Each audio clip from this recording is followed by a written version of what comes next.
Part 6. Phoebus was stressed out as he Saturday down on his swivel chair. That Domingos really pain in their assays. Kunti na lang talaga mabibigwasan ko na ang Nico Domingo na yun. Inis na sanggal ni Zion bago iniitiya ang sarili sa mahabang sofa sa opisina ng big boss nila. Phoebus was pissed, too. Talagang ayaw tumigil ng mga Domingo na pabagsakin ang pangalan ng kanilang pamilya. Maraming beses nang sinubukan ng mga Domingo na pabagsakin sila pero ni minsan hindi ang mga ito nagtagumpay.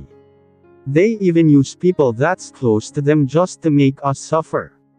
Nico Domingo, the son of his father's rival, Nicolo Domingo. The duel between the two powerful families started when Solomon impregnated Portia, the lover of Nicolo. Doon nagsimula ang hidwaan nila. Pinakasalan lamang ni Solomon ang asawa na si Portia dahil nabuntis niya iyon. There's no love between the two. Nang mabuntis ni Solomon si Portia noon ay kasintahan ito ni Nicolo. Solomon and Nicolo was friends since their youth. Pero nagbago ang lahat ng iyon dahil sa isang pagkakamali na hindi naman sinasadyang mangyar.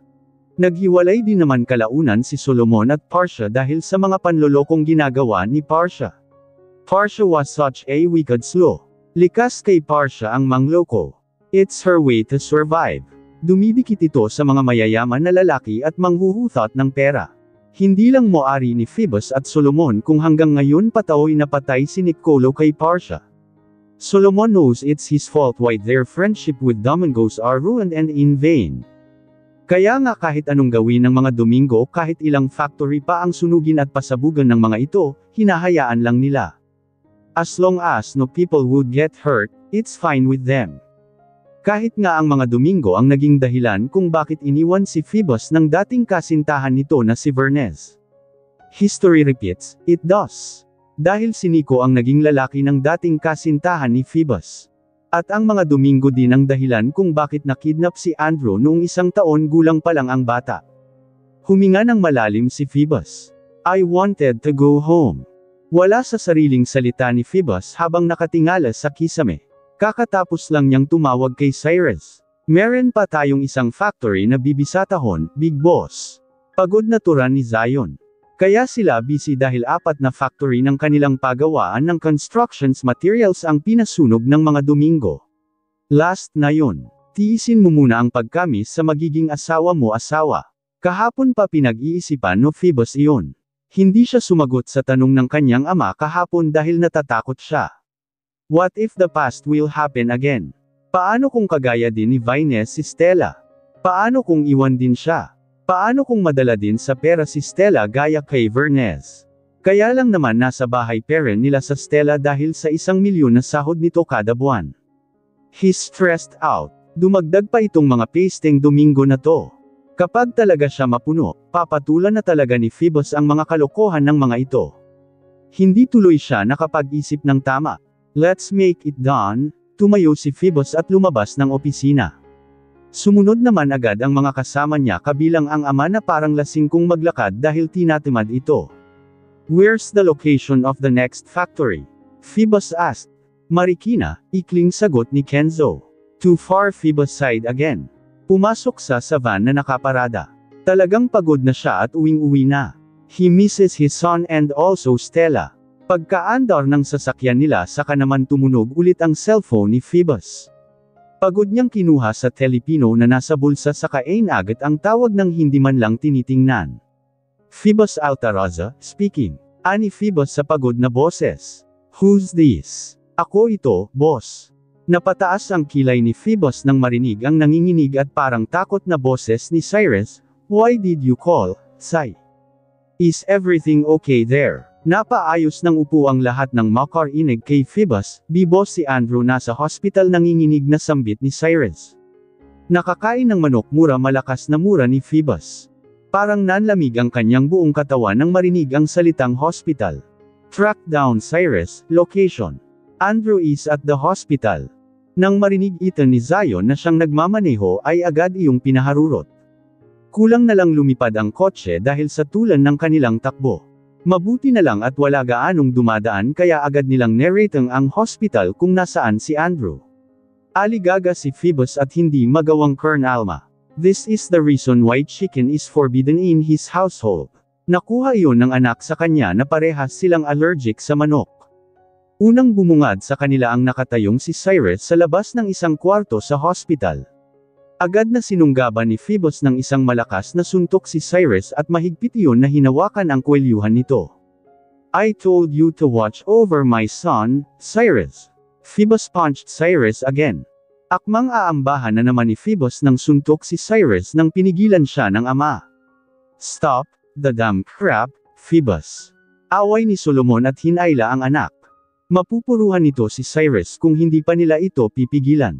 Wala namang balak lumaban si Cyrus. Hinawi ni Phoebus ang kamay ng ama saka hinilamos ang mga palad.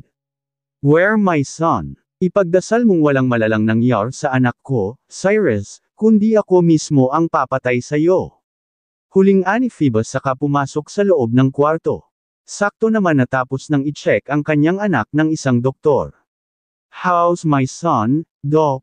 Okay lang ba siya? Any complications? Sunod-sunod na tanong ni Phoebus at sinulyapan ang anak na nakarite sa hospital bed at tulog. Kita din ni Phoebus ang pantal at mga pulang marka sa katawan ng anak.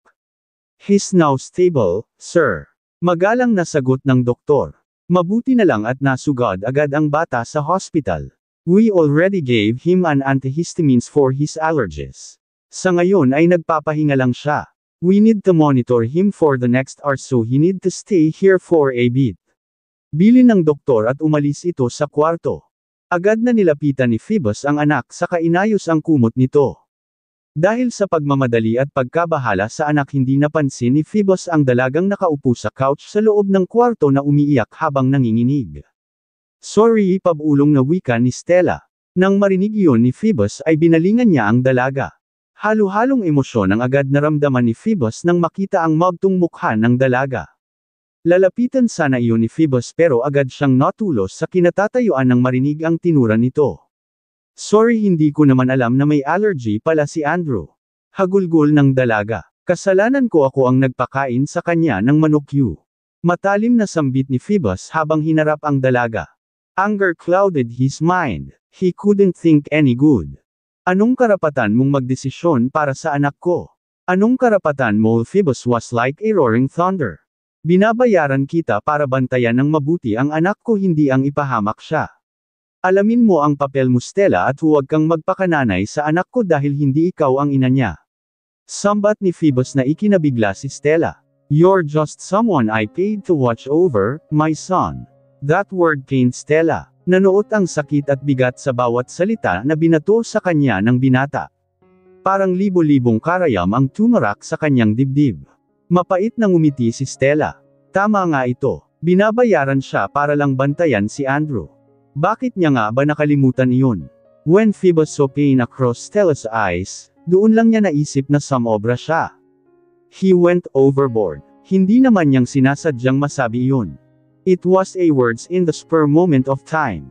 It was his anger who said those and not him. Sorry, sir. Stella voice cracked. Sumangot siya ay ngumiti kay Phoebus. But her smile didn't reach through her eyes. Sorry po, sir, sa kapabayaan ko. Pinatatag ni Stella ang boses sa kasinulyapan si Phoebus na nakalapat na ang mga labi. Hayaan niyo po. Aayusin ko ang trabaho ko sa susunod. Tumayo si Stella at inayos ang sarili. CR lang po ako, sir. Wika niya saka lumabas ng kwarto. Narinig niya pa na tinawag siya ni Phoebus pero hindi niya ito nilingan. Ayos lang, huwag kayong mag-alala. Paninigurado ni Stella sa 5 tao na nasa labas ng kwarto. Siguro narinig ng mga ito ang sinabi ng Phoebus. Aalis po muna ako, mga sir. Tanging saad niya bago walang lingon likod na umalis. Hindi makagalaw si Phoebus sa kinatatayuan matapos siyang talikuran ng dalaga. He tried calling her but Stella didn't turn and just walked away. Anger consumed him. Hindi niya dapat sinabi ang mga katagang iyon. Hindi niya sinasadya. He should have reined himself. Kitang-kita niya ang sakit sa mga mata ng dalaga. The moment Phoebus saw those eyes flickered with pain, he instantly knew he went too far. Bigla siyang nakaramdam ng konsensya. Sana hindi niya sinigawan ang dalaga. May kasalanan din siya dahil hindi niya nasabihan ang dalaga sa mga bawal at hindi.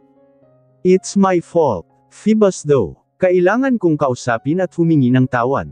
I need to find and talk to her. I need to apologize. A strong punch landed on Phoebus' face. Nang sulyapan niya kung sino ang sumuntok sa kanya, bumungad kay Phoebus ang madilim at galit na mukha ng kanyang ama. That was the stupidest thing to do, Phoebus Altaroza. Senggal ng kanyang ama sa kanya. Aambahan pa sana siya ng suntok nito ngunit pinigilan ni Zion ang amang nagpupuyos sa galit. Hindi kita pinalaking bobo, hindi kita binihisan para lang mangbastos ng babae. You're such a stupid fool. Napakagago mo. Nang gagalaiti na sigaw ni Solomon. Bawat salita nito ay ramdam ni Phoebus ang galit ng ama. His father was right. He's such a stupid being. I am so stupid to throw those hurtful words to her. Ang gago ko nga. Napakagago ko. Sobrang gago, ano? Senggal na naman ni Solomon nang makitang parang estatwa lang ang anak. Nakatayo habang hawak ang pisngi na nasuntok niya. Are you gonna stand here and do nothing? Tandang padamdam. Lumabas ka at habulin mo. Kung gaganunan mo lang naman pala ang anak ng kaibigan ko. Edi sana, hindi na ako nagpresenta na ipakasal kayong dalawa. Ayokong makapangasawa ang anak ng kaibigan ko ng isang gagong tao katulad mo. That stunned Phoebus. Sunod-sunod siyang umiling. No. No. No. Stella is mine, Dad. He's mine. No one can take her other than me. Ako lang. Ayusin mo yang gusot mo, Phoebus Altaroza. Matalim na tumitig ang kanyang ama sa kanya. Diretso ang tingin nito sa mga mata niya. Dahil oras na malaman kung pinagsalitaan mo ulit ang dalagang iyon, ako ang makakalaban mo. Basta pa ni Solomon bago lumabas ng kwarto. Inis na inihilamos ni Phoebus ang mga palad. Nakaupo siya sa upuan katabi ng hospital bed. Hindi niya alam ang gagawin. There's something in him that's somehow afraid of Stella getting married to another man. Para sa binata, pagmamayari niya na ang dalaga. He's at the verge of breaking down when someone grabbed his hand. Daddy Paos na tawag ng kanyang anak. Yes, son. Sinuri agad ni Phoebus ang anak. He disregards other thoughts and focuses merely on his son. May masakit pa ba sa'yo? You want something to eat? Tell it to daddy. Please. Matamlay nang ngumiti ang bata sa kahinaplos ang mukha ng kanyang nag-aalala na ama. Okay lang po si Baby Ando po, Daddy Phoebus sigh in relief. Of course, my son is very strong. Take some rest, okay? Para makauwi din tayo agad. Tumango ang bata, where's mama ko po, Daddy? Lumungkot ang mukha ng bata. Mama Stella is crying kanina po. Is mama? Okay, Daddy. Please, Daddy po, huwag po ikaw ma-angry kay mama ko po. Natahimik saglit ang binata. He couldn't find a proper words to speak. Hindi niya alam kung nasaan ang dalaga ngayon. At hindi alam ni Phoebus kung babalik pa ba iyon. Are you hungry? Pag-iiba ni Phoebus sa usapan. Umiling ang bata, I want mama po, Daddy. Where's my mama po? Then again, Phoebus went silent. Young boss, si Zion ang lumapit. Halata naman kasi sa big boss nila na wala itong masagot. May binili lang saglit si Mama Stella mo, babalik din yun maya-maya lang, nag-buy po si mama ng gift ko po. Maganang tumango si Zion. Pinapanood lang sila ng apat na tahimik sa gilid. Yes, gift ni Mama Stella mo sa'yo para gumaling ka kaagad. Di ba ang saya? Ngumiti si Andrew. Babalik po di ba ang mama ko po?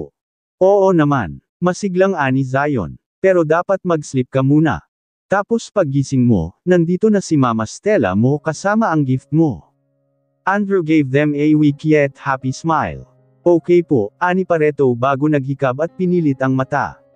Muling binaghari ang katahimikan sa buong silid. Wala ni isa ang nagsalita. Kahit pa si Zion na maloko, hindi magawang magbiro. This isn't a time for jokes. I need to find her, biglang wika ni Phoebus kaya napatingin sa kanya ang apat. Baka kung anong mangyar kay Stella. I need to find her as soon as Phoebus, tama yan. Hanapin mo si Stella. Ikaw naman ang dahilan kung bakit umalis yun, antag ni Zion. Wala siyang pakialam kung magalit man ang boss niya sa kanya. Watch out your words, Zion. Seryosong saway ni Kenzo na kanina pa tahimik at nakikiramdam lang sa nangyayari. What? Totoo naman ang sinabi ni Zion. Segunda ni Koa. Si boss naman talaga ang may kasalanan. Kaya siya ang maghanap. It's my fault, too. Sisi ni Cyrus sa sarili. Naging pabaya ako. This isn't the right time to point whose fault it is. Tumayo si Kenzo saka tinungo ang pintuan. Let's find Ms. Stella first. Hahanapin ko si Ms. Stella kahit kasalanan pa ng isa dyan. Pagpaparinig pa ni Zion bago lumabas ng kwarto. I'll find Ms. Stella, too. At lumabas din si Koa sa kwarto. Naiwan na lang si Phoebus, Cyrus at Andrew sa kwarto. I'll find Ms. Stella no. Ako na. Putol ni Phoebus kay Cyrus. May one ka na lang dito. You need some meds from my punches. Pagamot mo ang mga sugat mo. Tatawag ako ng nurse. Yun lang ang sinabi ni Phoebus bago umalis sa kwarto. He needs to find her. Sinubukan ni Phoebus na tawagan ang dalaga pero panay lang ang ring nito. Nakailang dial siya sa numero pero ganun lang ang nangyayar. Hanggang ring lang ito. Hindi alam ni Phoebus kung saan niya sisimulan ang paghahanap sa dalaga. Hindi siya sigurado kung nandoon ba ang dalaga pero pinuntahan niya ang dating tinitirahan nito. Sa bahay ng tita ni Stella, naku. Ewan kung saan lupalop ng mundo nagsusuot ang walang kwentang Stella na yun. Sagot lang ng babae na pinagtanungan ni Phoebus. Ito ang tita ni Stella. Baka nakipagtana na sa mayaman na matanda. Ani lang nito bago siya pagsarahan ng pinto nang hihinayang na umalis si Phoebus. Nawawala na siya ng pag-asa. Malapit na din dumilim. Mukhang uulan pa naman dahil madilim ang kalangitan. Inis na mura ni Phoebus at pinagsusuntok ang manibela ng sasakyan. This is only his last resort. Isang tao lang ang pwedeng lapitan ng dalaga. Ang kaibigan nito. Pero hindi alam ni Phoebus kung ano ang hitsura at kung saan nakatira ang kaibigan ng dalaga. Mabuti na lang alam ni Zion ang lokasyon ng kaibigan ng dalaga. Pero wala din daw doon si Stella. He was really losing hope. Nagpuntahan na din ni Phoebus ang dating pinagtatrabahuan ng dalaga pero wala din yun doon. Lahat na ng pwedeng pagtanungan ni Phoebus ay tinanong niya pero wala ni isa ang may nakakaalam. Lagong nagmaneho si Phoebus sa kahabaan ng daan. Nagbaba sakali na naglalakad-lakad lang ang dalaga at nagpapahangin. Pero halos nalibot niya na ang buong lugar ay wala ni anino ng dalaga ang nagpakita sa kanya. Hanggang sumapit ang dapit hapon ay hindi pa rin nila makita ang dalaga. Na-discharged na rin si Andrew pero wala pa ding balita si Phoebus tungkol sa dalaga. Scenarios are playing inside his mind. Kung ano-ano na ang naiisip niya, at mas lalong nanghina si Phoebus nang biglang bumuhos ang napakalakas na ulan. Phoebus uttered, frustratedly, "Magpakita ka naman, oh. Stella, please umuwi ka na." Hindi na malaya ni Phoebus ang luha na tumulo sa kanyang mata. Sobrang bigat ng pakiramdam niya. "Come back to me please, Stella." Pagsusumamo pa ni Phoebus. "Please come back home. Stella, come back to me, baby." Nang hihinang umupo si Phoebus sa may hagdanan sa harap ng pintuan nila. Basang-basa siya ng ulan at nilalamig pero hindi niya iyon alintana. Gabing-gabi na pero hindi pa rin bumabalik ang dalaga. Malakas pa naman ang bagzo ng ulan. "Palat ka muna ng damit," parang napipilitan sa sabi ni Zion. Naiinis siya sa kanyang big boss. Kung hindi lang talaga siya pinapaswelduhan, baka nasapak niya na ang boss niya. Napakagago kasi. Later, saad ni Phoebus habang nakatingin sa may gate nila. Nagbaba sakali na dumating ang dalaga. Mabigat na bumantong hininga si Zion. "Ako na muna dito. Magpalat ka muna at maligo baka magkasakit ka pa niyan." Later, "Magpalat ka nga muna," sinabing mamaya na. Malakas na sigaw ni Phoebus na sumabay sa kulog at kidlat sa kalangitan. Huminga ng malalim si Phoebus bago hinilamos ang mga palad at muling sumulyap sa gate. "Hindi ako aalis dito hanggat hindi bumabalik si Stella." Si Zion naman ay napakamot ng ulo at iniwan ang boss niyang high blood na. Buti nga sa kanya, magdusa siya sa kagaguhan. "Where's, boss?" tanong ni Kenzo habang nililigpit ang mga basag na gamit sa kanilang living room. Nang makauwi kasi sila kanina galing hospital, ang unang hinanap ni Andrew. Dahil hindi makita ng bata ang kanyang mama Stella, nagwala ito at todo ang iyak. Tinapon pa lahat ng mahawakan. Kaya ang resulta, parang dinaanan ng bagyo ang kanilang living room. Layek pa ng iyak ang bata hanggang sa makatulog na lang ito. Hindi pa naman pwede mabinat si Andrew dahil kaka-discharge lang sa hospital. Andan sa labas ng pinto, pinagdudusahan ang kabobohan. Tugon ni Zion at pagod na umupo sa couch. Alam ko kung nasaan si Stella. Natigil sa pagdampot ng basag na vase si Kenzo nang marinig ang sinabi ni Zion. Why didn't you tell, boss? Takang tanong ni Kenzo. Para mabaliw siya kakahinte at kakahanap kay Stella. Zion nonchalantly answer. Where's Ms. Stella? Kenzo stood up and get his car's key. Till fetch her, baka walang biyahe ngayon dahil maulan. Hindi na kailangan, Zion shrugged. Nagpapalamig lang si Stella. Babalik din yun maya-maya lang. Is she fine? Nag-aalalang tanong ni Kenzo. Para mabaliw siya kakahinte at kakahanap kay Stella. Zion nonchalantly answer. Where's Ms. Stella? Kenzo stood up and get his car's key. Till fetch her, baka walang biyahe ngayon dahil maulan. Hindi na kailangan, Zion shrugged. Nagpapalamig lang si Stella. Babalik din yun maya-maya lang. Is she fine? Nag-aalalang tanong ni Kenzo. Tumango si Zion, binisita lang ni Stella ang tatay niya. Naglabas lang yun ng sama ng loob.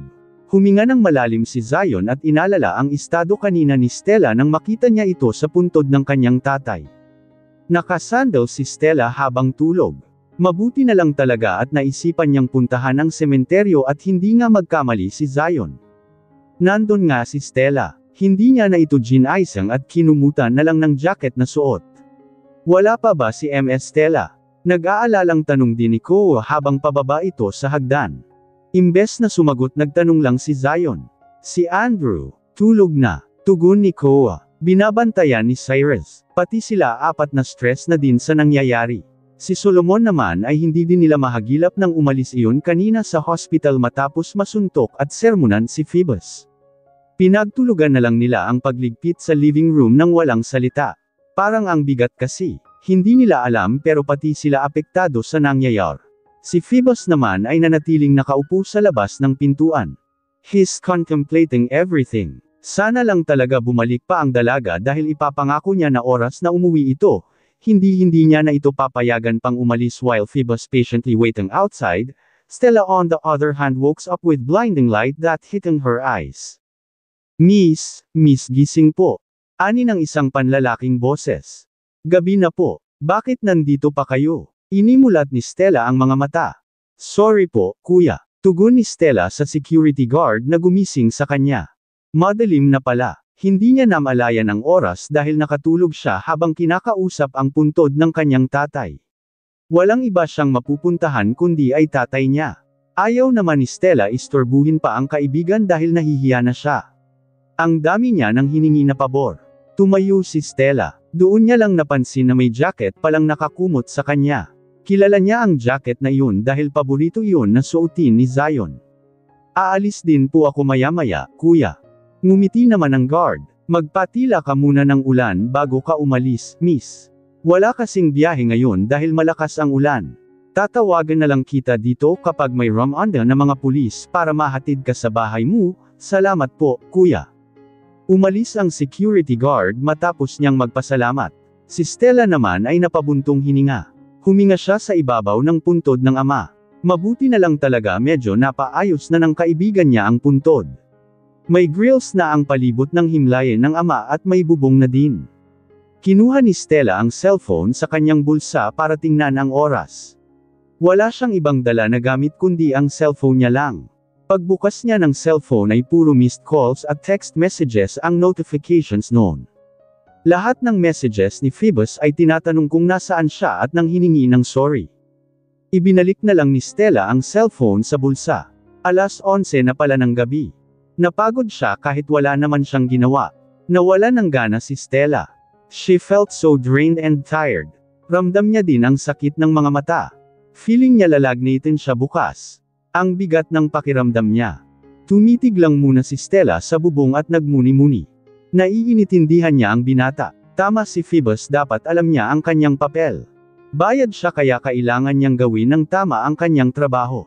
Ilang saglit pa ay bumalik ang security guard ng sementeryo. Nakita niyang may nakaparada sa labas ng sementeryo na police mobile kaya sumakay din siya doon. May ibang sakay din doon, siguro ay mga na-stranded. Buti na lang may police mobile, wala pa naman siyang pera na dala. Saan ka ibaba, miss? Tanong ng police na nasa driver seat. Hindi muna nakasagot ang dalaga. Wala siyang ibang uuwian maliban sa Casa de Alta Rosa. Huminga ng malalim si Stella bago sagutin ang tanong ng pulis. Doon ka pala nakatira? Manghang tanong ng isang pulis. Magalang siyang ngumiti. Hindi po. Kasambahay lang ako doon. Kakapalan na lang niya ang kanyang mukha. Didistansya na lang siya para hindi na ulit siya makagawa ng katangahan.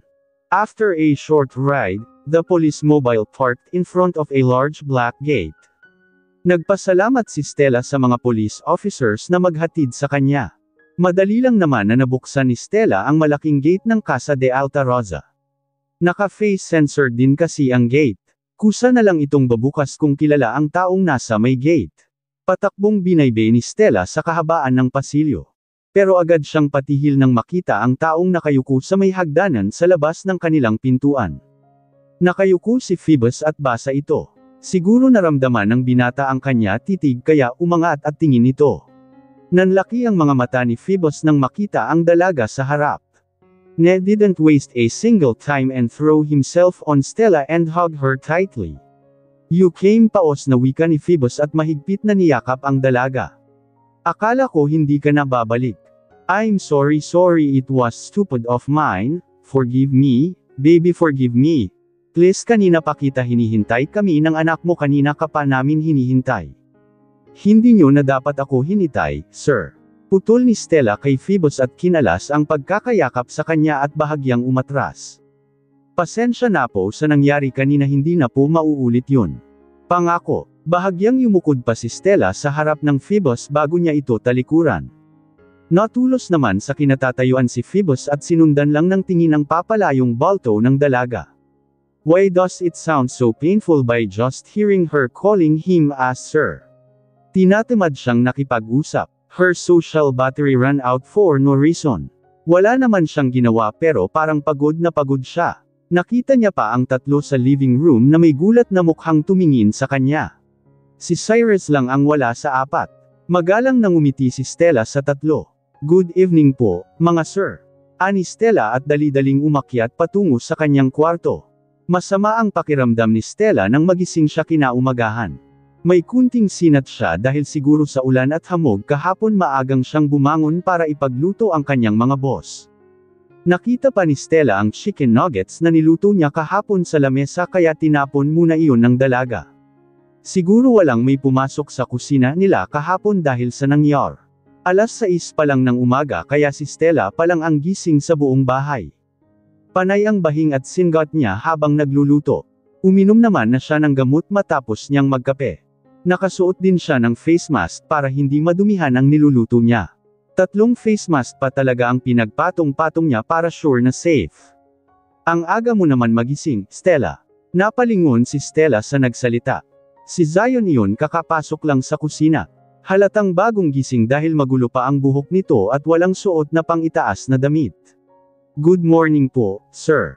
Bati ni Stella saka itinuon ang atensyon sa niluluto. Napatitig naman si Zion sa dalaga.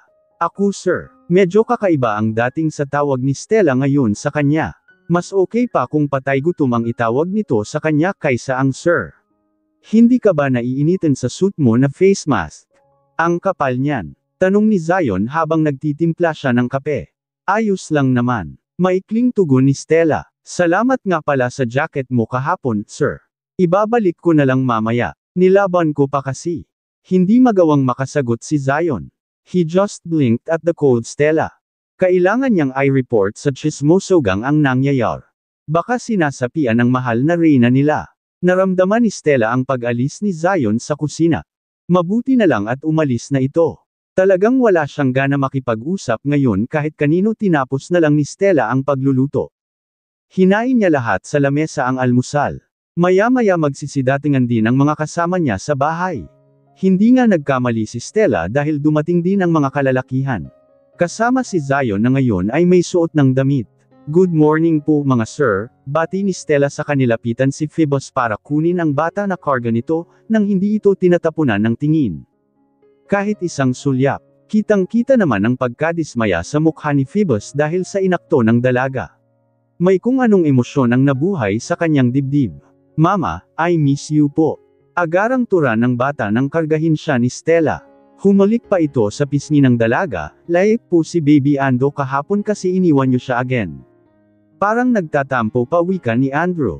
Nag-visit kasi ako kahapon sa tatay ko. Ikling sagot ni Stella at umupo na sa hapag.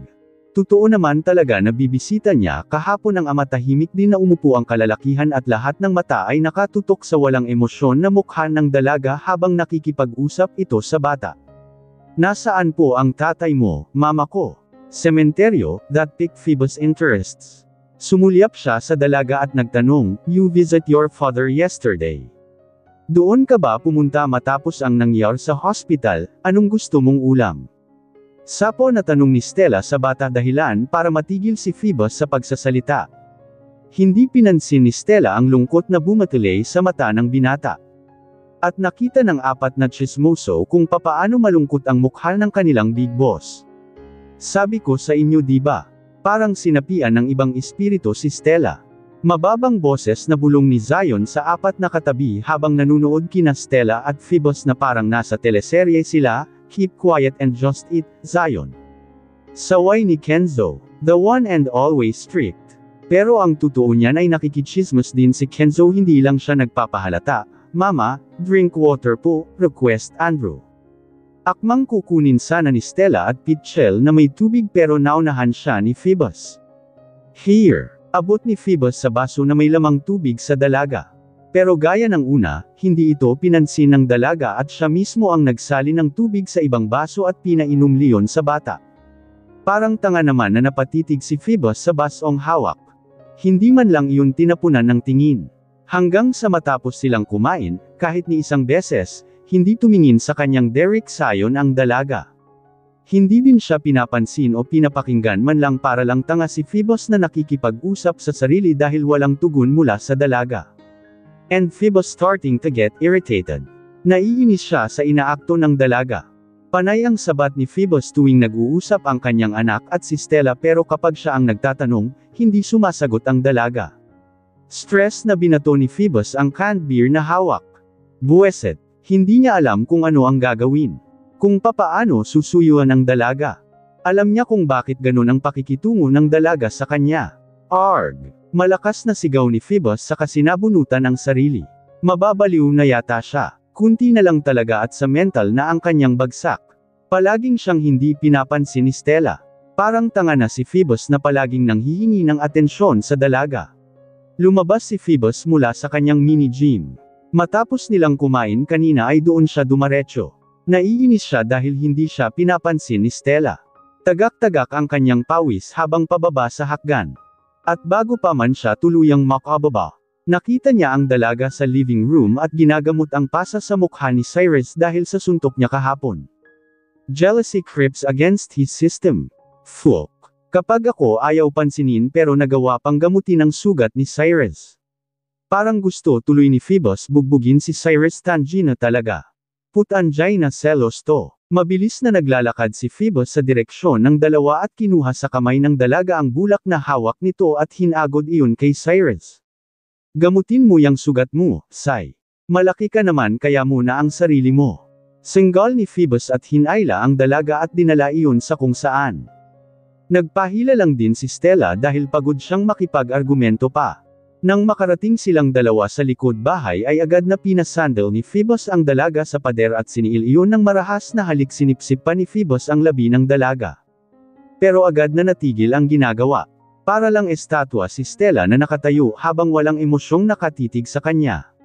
Hindi ito gumanti sa kanyang halik gaya ng una. Wala itong reaksyon. Hindi man lang ito tumutol o nagreklamo. Nakatayo lang ito at nakatitig sa kanya at wala kahit ni anong emosyon ang makikita sa mukha nito. That even more stressed out Phoebe.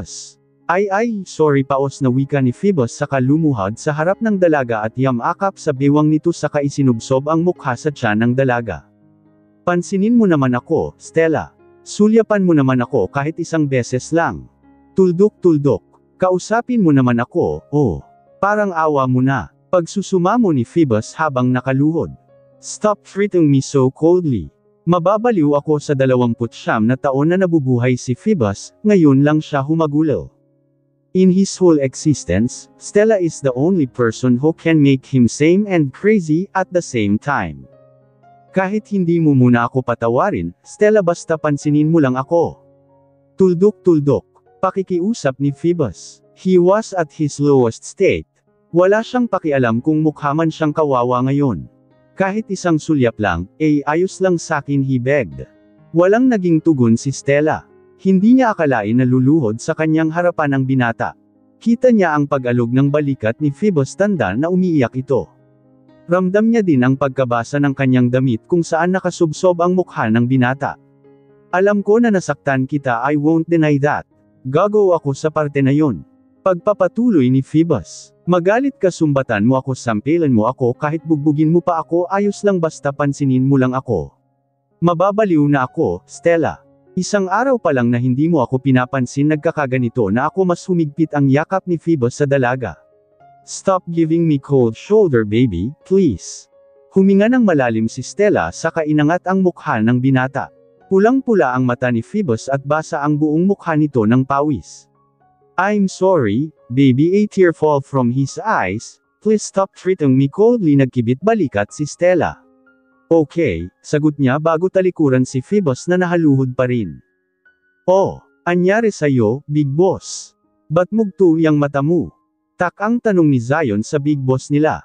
Nasa pavilion sila ngayon at nakatambay lang. Nagkibit balikat si Phoebus at inis na inalampak ang sarili sa upuan. Huminga ng malalim ang binata at inalala ang nangyari kanina sa likod ng bahay. Hindi niya inakala na sasagutin lang siya ni Stella ng ganon. Ang haba-haba ng sinabi niya pero okay lang ang sagot nito. Hindi makatarungan. Sumukab na naman ang inis sa katawan niya at sinabunutan nito ang sarili sa kapinadyak padyak ang dalawang paa. Si Zion, Kenzo, Koa at Cyrus naman ay napaawang ang labi. Hindi nila alam kung matatawa ba sila o maaawa sa boss nila. Phoebus looks miserable, really. Parang pinagsakluban ito ng langit at lupa. Arg! Sigaw ulit ni Phoebus at pumadyak-padyak na parang batang inagawan ng lollipop. Mahinang bamulong si Zion habang nakatitig lang sa kanilang boss. Magpa-reserve na kaya tayo sa mental hospital. Kunti na lang, malapit nang mabaliw itong si boss. Kenzo fished out his phone from his pocket. I'll call a friend. He owns mental hospital and he's a psychologist himself. He might help. Talagang tinawagan ni Kenzo ang isang kaibigan at nagpa-reserve ng isang ward para sa boss nilang. Kunti na lang ay mababaliw na. Hindi naman ganyan si boss dati nang iniwan niya ni Vernez. Mababang bulong ni Koa. Pinagchichismisan pa din nila ang boss na parang tanga na ngayon. Yeah, I didn't even saw him cry, segunda ni Kenzo nang matapos ang tawag sa kaibigan. Hindi naman siya nabaliw noon. Agree ako mga pre. Sang-ayon ni Zion. Matagal lang naka-move on tong si boss kay Brujo Estevernes pero hindi naman nagkaganito si boss dati. Hindi naman naging uod itong si boss na grabe kung lupas say, come to think of it. Sabay ni Cyrus, ganyan na si boss samantalang hindi lang yan pinapansin ni Stella, ano pa kaya kung iwan na yan? Talagang mababaliw na, matik. Sumasang-ayon na tumayo sina Kenzo, Zion at Koa sa sinabi ni Cyrus. Matik na mababaliw nga ang boss nila. Huwag na kayong magbulungan dyan. Senggal ni Phoebus sa apat na bubuyog na bulungan ng bulungan. Naririnig ko kayo. The audacity to talk shit about me when I'm only in front of you fourth, kung sisantihin ko kaya kayong apat. Ay, rinig mo pala, boss. Maang-maangan pa no Zion. Ano ba kasi ang nangyayari sa'yo dyan? Para kang uod na nilagyan ng asin, tunada useless ni Phoebus ang sarili sa upuan hanggang siya makahinga siya. Help me. Hindi ako pinapansin ni Stella. Hindi niya ako sinusulyapan kahit isang tingin lang. Sumbong ni Phoebus. Talaga stress na siya. Help me. Hindi ko alam kung ano ang gagawin ko. Akala ko okay na kayo kanina, boss. Takang ani Cyrus iyon. Hindi ba nag-usap kayo kanina? Dahil sa sinabi ni Cyrus sumagi na naman sa isip ni Phoebus ang nangyari kanina. A scene flooded into his mind. Kung paano gamutin ni Stella ang sugat ni Cyrus. Isang makamite tingin ang pinukol ni Phoebus kay Cyrus. Gusto kitang bugbugin ngayon, alam mo ba yon? How dare you let Stella treat your wounds? May kamay ka naman, bakit si Stella ang pinaglinis mo ha? Mga sugat ko lang dapat ang gagamutan ni Stella. Maliwanag ba? Agad na itinaas ni Cyrus ang dalawa kamay sa ere na para pang sumusuko ito. Si Ms. Stella ang nagpresenta. Hindi ako. I tried saying no but she insisted. Kahit na, hindi ka dapat pumayag. Single parent ni Phoebus bago bumantong hininga. Hindi niya na alam kung nakailang buntong hininga na siya. Tulungan niyo na ako. Bahala ka dyan magdusa, big boss. Si Zion iyon at bahagyang tumalikod sa kanyang boss. Pagdusahan mo yang bibig mong walang preno, paano ka naman namin tutulungan? Kahit nga kami hindi pinapansin. Co-aside, kinakausap lang kami kung tinatanong namin. Kung hindi tatanungin, hindi magsasalita. Ms. Stella even call us by our name. Reklamo din ni Kenzo. Nas anay na akong Mr. Englishero ang tawag sa akin ni Ms. Stella, isa pa yan. Napaupo si Phoebus at tinuro si Kenzo. Hindi na Boss Sanggit ang tawag sa akin ni Stella. She's calling me sir. I don't like it. Mas gusto kong Boss Sanggit ang tawag niya sa akin. Zion clicked his tongue and shake his head. Kita mo, boss. Pati kami nadamay dahil dyan sa padalos-dalos mong bunganga, she's treating us coldly, too, sabay ni Kenzo. She's not the Ms. Stella I used to know. Nangalumbabo din si Zion. Hindi na ako nilulutuan ni Stella ng turon at banana aqua. Namiss ko na din ang apple pie ko na gawa ni Ms. Stella. Segunda ni Cyrus. Hindi niya ako nilutuan ngayon araw. Laglag ang balikat ng 5 binata at sabay-sabay na bumantong hininga. Lintik talaga. Napakatahimik ng bahay nila. Hindi na kasi nag-iingay si Stella yun lang naman ang nagpapaingay sa mansion. What if? Kidnapin mo si Stella boss at magbakasyon kayo na kayo lang dalawa. Total postpone naman ang bakasyon natin dahil sa nangyar. What if ituloy niyong kayong dalawa lang? Suhestyon ni Zion. Talino ko talaga ano. Andrew wouldn't let that happen. Kenzo spoke. Hindi nga umaalis sa tabi ni Ms. Stella si Andrew. Baka magwala na naman yun kung hindi niya ulit makikita ang mama niya. Eddie, isama nila si Andrew para happy family. Hindi man lang nagdalawang isip si Zion sa pagsagot. Tanga, binatuka ni Koa si Zion. Paano makakapag-usap si Boss at Ms. Stella kung kasama si Andrew? Sino ang magbabantay Aber? Tayo. Sagot na naman ni Zion na hindi nag-iisip. Sumama na lang tayo tapos suhestyon mo pa kanina na dapat si Boss at Ms. Stella lang. Si Cyrus at binatukan din si Zion. Parang nagbakasyon lang din tayo noon.